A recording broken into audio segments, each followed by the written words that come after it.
है। खान साहब ने कह दिया कि असम्बलियाँ तहलील होने लगी हैं, लेकिन परवेज़ इलाही साहब का कुछ मूड ख़राब लग रहा है। खान साहब इतने पॉपुलर लीडर हैं, ये भी एक करैक्टर असैसिनेशन ही है ना कि ऑडियो लीक होगी, वीडियो लीक होगी, तो किधर है FIA नैब, ये कौन सी इदारा? इसीलिए ये जो 40 चोर जो और अली बाबा इकट्ठे फिर रहे हैं, कभी एक बिल में सर देते हैं, कभी दूसरी में।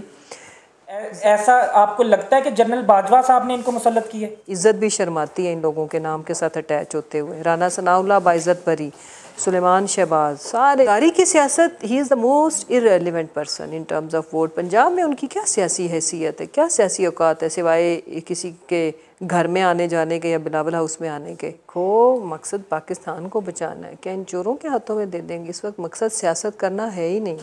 पॉलिटिकली देखा जाए तो जितनी देर ये लोग रहेंगे हमारे वोट बैंक में इजाफा फरमाएंगे, जितनी ये तजर्बाकार टीम है माशाल्लाह से, नलायकों का टोला। अस्सलाम वालेकुम नाजरीन, मैं हूं आपका मेज़बान हारिस खोखर नेशनल पॉइंट से। मेरे साथ इस वक्त मौजूद हैं पंजाब हुकूमत की तर्जमान मुसर्रत जमशेद चीमा, जो कि एक बहुत दबंग लेडी हैं और PTI में आप इनको सफ़े अव्वल में देखते आए हैं हमेशा।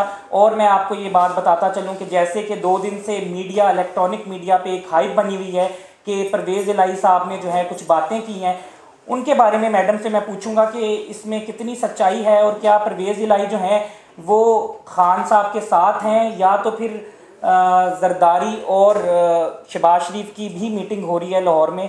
अस्सलाम वालेकुम मैडम। वालेकुम अस्सलाम। मैडम कैसी हैं आप? अल्लाह का शुक्र। मैडम मुझे बताएं कि क्या सियासत में तो बड़ी हलचल लग रही है। खान साहब ने कह दिया कि असम्बलियाँ तहलील होने लगी हैं, लेकिन परवेज़ इलाही साहब का कुछ मूड ख़राब लग रहा है। नहीं, असम्बलियाँ तहलील करने के बारे में he is very much clear. अपनी अगली जो सियासत है, अगला जो हमारी कोalition है, उसके लिए भी ही इज़ क्लियर। हाँ, बाकी उनको कुछ इख्तलाफात हैं वो हमारे मौक़िफ़ से, लेकिन वो हमारा मौक़िफ़ हमारे नज़रिए की तायद करता है। उनका अपना मौक़िफ़ है, उनका अपना नज़रिया है।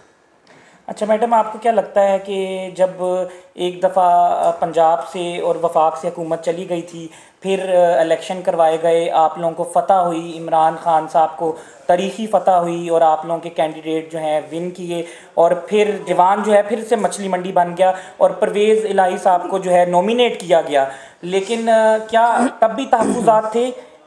ऐसा आपको लगता है कि जनरल बाजवा साहब ने इनको मुसल्लत की है? देखें, मैं इस तरह के कोई कमेंट नहीं करना चाहती, लेकिन मैं इस वक्त कौम से ये अपील करती हूँ कि अपनी ज़िम्मेदारी को समझें और इस वक्त हमें खान साहब का साथ देना है, हमें उनके साथ खड़े रहना है, क्योंकि वो हमारे लिए ये स्ट्रगल और जद्दोजहद कर रहे हैं। और इंशाल्लाह इलेक्शन में पाकिस्तानी कौम तैयार है। इसीलिए ये जो 40 चोर जो और अली बाबा इकट्ठे फिर रहे हैं, कभी एक बिल में सर देते हैं, कभी दूसरी में। जरदारी की सियासत। He is the most irrelevant person in terms of vote. Punjab में उनकी क्या सियासी हैसियत है, क्या सियासी औकात है, सिवाय किसी के घर में आने जाने के या बिलावल हाउस में आने के। कोई ग्राउंड में इतना तो कोई UC का चेयरमैन काउंसलर भी वोट इससे कहीं ज़्यादा लेता है। MNA भर के आ चुका है लाहौर में, क्योंकि खबरें चल रही हैं कि जरदारी जो है लाहौर में है और शहबाज शरीफ से मीटिंग करने लगा है। इसका मतलब फिर डॉलर जो है वो पाकिस्तान के लोगों में बांटे जाएंगे। इसका मतलब ये है कि वो ज़्यादा डॉलर देगा शहबाज शरीफ को, या फिर कोई लाहौर में कैसीनो खोलने का इरादा होगा। हमारी जमात से तो कोई इनके लोटों बनने की किसी में वो नहीं है जुर्रत। उसकी वजह यह है कि इस वक्त तक हमारे साथ जो लोग हैं वो फर्स्ट फेज़ से छलनी होके आए हैं, राइट। पहले लोग जो बिके थे या जो भी था, या जिन्होंने अपने ज़मीर बेचे थे या ज़मीरों का सौदा किया था, उनका जो हशर हुआ, तो जिसने अपनी अगली सियासत करनी है ना, वो इनकी तरफ देखेगा भी नहीं। या कुछ जरदारी ने को पता करो कुछ और शो ना लगाना हो। अच्छा मैडम, आपकी हुकूमत बड़ी अच्छी जा रही थी, 20 अरब डॉलर ख़जाने में मौजूद था, नून लीग आई और अब 7 अरब डॉलर रह गया है, और वो भी पता नहीं डमी है कि रियल है।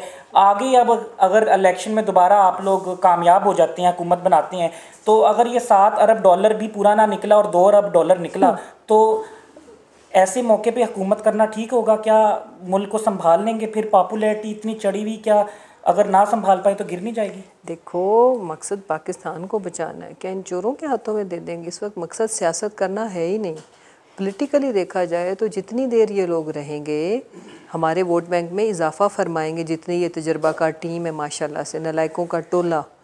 NRO 2 एक्सरसाइज किए जा रहे हैं। अद्दी फरियाल तालपुर बाइज़्ज़त बरी, इज़्ज़त भी शर्माती है इन लोगों के नाम के साथ अटैच होते हुए। राना सनाउल्लाह बाइज़्ज़त बरी, सुलेमान शहबाज, सारे चोर एक एक करके आ रहे हैं और मज़ीद बक्से भर के जाने के लिए मेरा ख्याल है आ रहे हैं, क्योंकि 4 दिन के लिए इन्होंने जो मुल्क ठेके पे लिया है और इस ठेके को एक्सटेंड करने के लिए कोई गरीब बंदा करता है तो उसको तो घसीटती भी ले जाती है, थाने में मारा जाता है, भरना करके मारा जाता है। खान साहब इतने पॉपुलर लीडर हैं, ये भी एक करेक्टर असैसिनेशन ही है ना कि ऑडियो लीक होगी, वीडियो लीक होगी, तो किधर है FIA, नैब, ये कौन से इदारे हैं? इंशाल्लाह सारे इदारे काम करेंगे। इस वक्त वो B पार्टी का रोल अदा कर रहे हैं।